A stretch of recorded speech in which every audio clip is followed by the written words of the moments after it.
사도들이 백성에게 말할 때에 제사장들과 성전 맡은 자와 사두개인들이 이르러 예수 안에 죽은 자의 부활이 있다고 백성을 가르치고 전함을 싫어하여 그들을 잡음에 날이 이미 저물었으므로 이튿날까지 가두었으나 말씀을 들은 사람 중에 믿는 자가 많으니 남자의 수가 약 5천이나 되었더라. 이튿날 관리들과 장로들과 서기관들이 예루살렘에 모였는데 대제사장 안나스와 가야바와 요한과 알렉산더와 및 대제사장의 문중이 다 참여하여 사도들을 가운데 세우고 묻되 너희가 무슨 권세와 누구의 이름으로 이 일을 행하였느냐. 이에 베드로가 성령에 충만하여 이르되 백성의 관리들과 장로들아, 만일 병자에게 행한 착한 일에 대하여 이 사람이 어떻게 구원을 받았느냐고 오늘 우리에게 질문한다면 너희와 모든 이스라엘 백성들은 알라. 너희가 십자가에 못 박고 하나님이 죽은 자 가운데서 살리신 나사렛 예수 그리스도의 이름으로 이 사람이 건강하게 되어 너희 앞에 섰느니라. 이 예수는 너희 건축자들의 버린 돌로서 집 모퉁이의 머릿돌이 되었느니라. 다른 이로서는 구원을 받을 수 없나니 천하 사람 중에 구원을 받을 만한 다른 이름을 우리에게 주신 일이 없음이라 하였더라.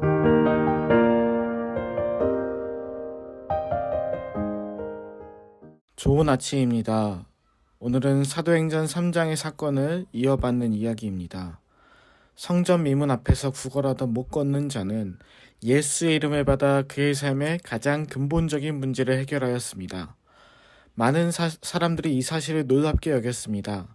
성령의 임함으로 시작된 초대교회의 사역에 수많은 사람들이 복음을 받아들였습니다. 인생에 있어 가장 값진 선택을 한 겁니다. 2장과 3장은 이렇게 초대교회를 보고 놀라는 사람들 위주로 상황이 묘사됩니다. 그러나 4장에 들어서는 다른 입장의 사람들, 좀 다른 상황이 나옵니다. 심지어 이 사람들은 당대에 종교적으로 높은 권위를 가졌던 사람들이었습니다. 그러나 진정한 복음은 모르던 사람들이었습니다. 그래서 이들은 베드로와 요한을 잡아 감옥에 가두었습니다. 하나님의 복음을 전했는데 어떻게 보면 이제 첫 번째로 방해가 시작된 겁니다. 한 마음으로 기도하고 수많은 사람들을 놀라게 한 초대교회가 처음으로 핍박을 당하게 되었습니다. 그것도 당대의 많은 사람들로부터 힘을 가진 사람들로부터였습니다. 성경에는 한 줄밖에 안 나오지만 베드로와 요한의 시간은 제법 깁니다. 다음 날까지 이 사람들은 갇혀 있었기 때문입니다. 오랜 기간 갇혀 있으면서 이 사람들은 어떤 생각을 했을까요? 제사장과 사두개인들은 스승님과도 이미 논쟁을 한 적이 있던 사람들입니다. 이제는 이 사람들 때문에 갇히게 된 겁니다. 성령의 능력을 맛보고 많은 사람들이 돌아오는 상황도 겪었고 이제는 그동안 성전 미문 앞에 있던 사람이 근본적인 문제도 해결하게 되었는데 어떻게 보면 이 사람들이 가장 자신감이 높을 만한 때였을 겁니다. 그런데도 이 사람들은 갇히게 되었습니다. 그리고 이 사람들은 더 놀라운 것이 이 상황을 그냥 받아들였습니다. 다음날 이 사람들은 이제 몇몇 사람들 앞에서 신문을 받게 됩니다. 6절에 나오는 안나스와 가야바, 이 사람들은 당대 정치적으로 서로 영향력을 높이려던 사람들이었습니다. 이 사람들도 참 하나님을 몰랐습니다. 그래서 베드로와 요한이 했던 이 놀라운 사건을 이 사람들은 이해할 수 없었고 고깝게 생각했습니다. 그런데 베드로는 이것도 그냥 받아들입니다. 이전에 있던 2장, 3장에서 선포했던 것처럼 예수 그리스도에 대해서 똑같이 말을 합니다. 베드로에게는 이전과 지금의 다른 상황보다 지금 자신 안에 있는 복음을 전하는 것이 더 중요했기 때문입니다. 감옥에 갇혀도, 스승님 때부터 논쟁하는 사람들을 만났어도, 종교인이라고는 하지만 정치에만 관심이 많은 사람들을 만났어도 베드로는 똑같이 동일한 복음을 전했습니다. 성전 앞에 걷지 못했던 사람에게 주었던 그 복음 그대로 주었습니다. 너희가 왜 날 가두냐? 갇혔다고 분노하지도, 사두개인들은 예전에도 그랬지만 답이 없다고 피하지도 않았고, 정치적인 힘이 강력한 사람들 앞에 좋게 보이려고 타협하지도 않았습니다. 어떻게 보면 오늘 본문은 이것을 말해주는 겁니다. 앞선 2, 3장과 다른 것은 상황, 그러나 동일한 것은 고백이라는 겁니다. 우리가 믿는 하나님은 언제나 우리와 함께 하시며 언제나 우리에게서 동일한 분이십니다. 그러나 우리는 그분 앞에 동일하지 않을 때가 많습니다. 우리는 다양한 상황들에 따라 신앙이 흔들리기도 합니다. 이전과 다른 어려운 일이 생길 때 신앙을 의심하기도 합니다. 때로는 나의 어려움과 아픔을 신앙의 이름이라는 명목으로 원망하기도 합니다.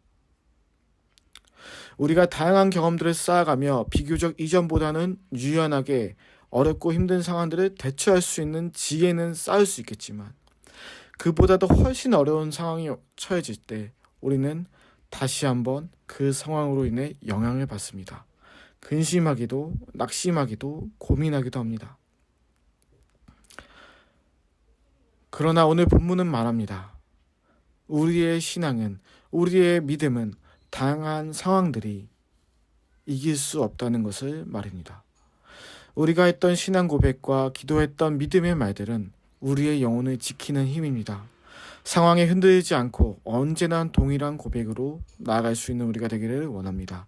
오늘 있는 곳에서, 오늘 하루 속에서도, 비록 어제와 다를지라도, 비록 이전과 다를지라도 나의 입술과 마음과 신앙과 믿음이 변함없이 하나님을 향할 수 있기를 원합니다. 언제나 변함없으신 하나님을 기억하며 말씀을 마치겠습니다. 기도하시겠습니다.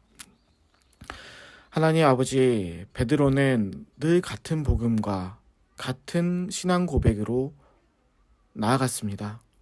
그 자신의 고백을 듣고 많은 사람들이 돌아오든, 놀랍게 여기든, 그렇지 않고 핍박을 하고 가두고 힘들게 하든, 베드로는 상황이 아닌 자신이 처음 믿은 예수 그리스도를 통한 믿음 안에서 늘 같은 고백으로 살았습니다. 늘 같은 고백으로 그 시간들을 보냈습니다. 우리 성도님들이 각자 보내는 장소와 시간, 한 주간의 각자의 시간과 장소에서 우리는 보낼 겁니다. 하나님, 그러나 우리가 한 고백으로 먼저 예배를 드렸고, 한 고백으로 하나님께 기도한 줄 압니다. 한 고백 안에 한 말씀으로 우리가 힘을 낸 줄 압니다.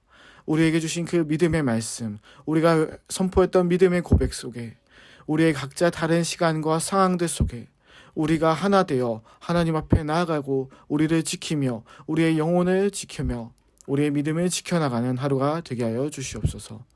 예수님의 이름으로 기도드립니다. 아멘.